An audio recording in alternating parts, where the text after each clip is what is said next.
Bonjour les âmes lumineuses, cette petite vidéo va vous parler des dons et compétences de l'âme. Ce que j'appelle dons et compétences de l'âme, c'est des cadeaux. C'est des... comment dire.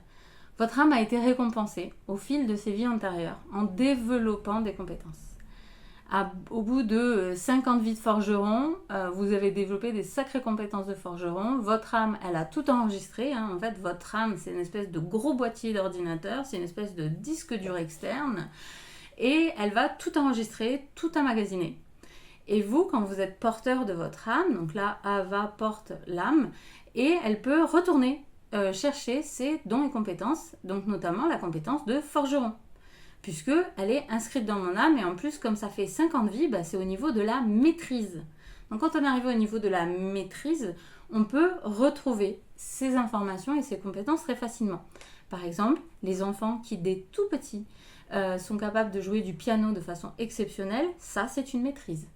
Ça c'est, j'ai été pianiste dans plein de vies, maintenant c'est devenu au stade de la maîtrise, et cet enfant, en plus quand on est jusqu'à 7 ans, on est extrêmement imprégné, connecté à tous nos canaux, nos dons et compétences, etc.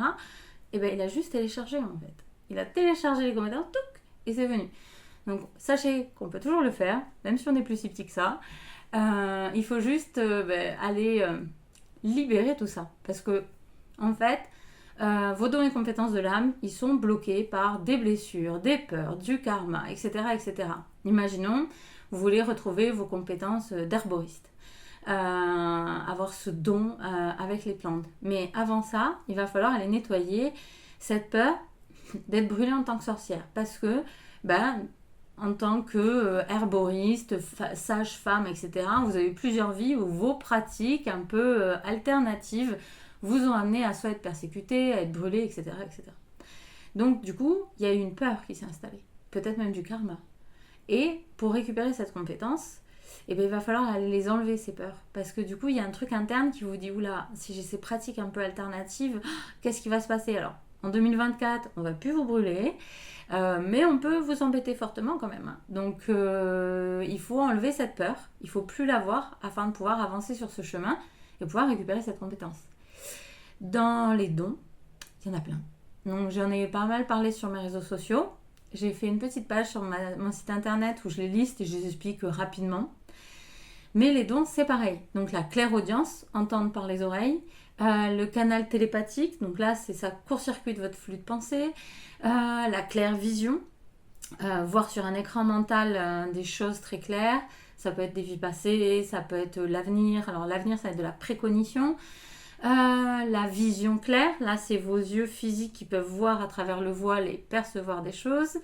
Voilà, le clair ressenti, etc., etc. Ça c'est des dons.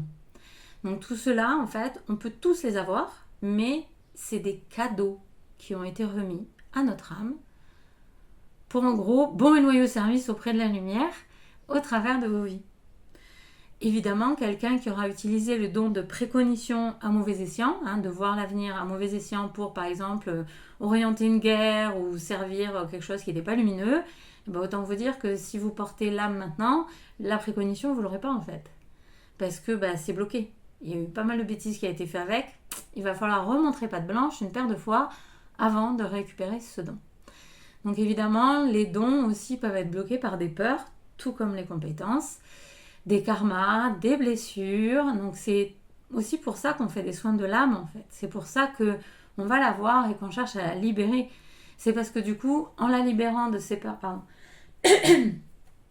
en la libérant de ses peurs, de ses lourdeurs, de ses karmas, etc., en fait, on va aller libérer tous ces canaux et nous aussi, on va s'alléger.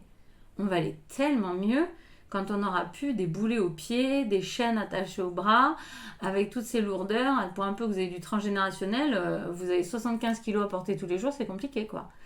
C'est un peu l'image. Donc tout ça, ça peut vous permettre de récupérer vos dons et compétences de l'âme. Donc c'est pour ça que si c'est quelque chose que vous souhaitez développer, il faut passer par la case nettoyage avant. Parce que sinon, vous risquez de vous frustrer à vous dire « mais je ne comprends pas pourquoi mon clair ressenti est bloqué ». Parce qu'il y a peut-être, soit le clair ressenti, ça peut beaucoup être le mental qui bloque, soit ça va être des préconceptions, des croyances limitantes, ça va être des peurs, ça va être du karma, etc. Donc c'est pour ça que c'est toujours intéressant de faire un travail sur soi-même. On est des oignons qu'on doit éplucher jusqu'à aller au cœur. Et le cœur, souvent, c'est des dons et compétences de l'âme qui sont assez extraordinaires et qui permettent de nous relier à l'essence de qui on est, au divin en nous et au-dessus de nous. Et c'est quand même quelque chose d'assez extraordinaire. Donc voilà, c'était ma petite explication des dons et compétences de l'âme. J'espère qu'elle vous a plu. Si c'est le cas, n'hésitez pas à me mettre un petit pouce, un commentaire. Si vous avez des questions, n'hésitez pas à échanger avec moi. J'adore discuter.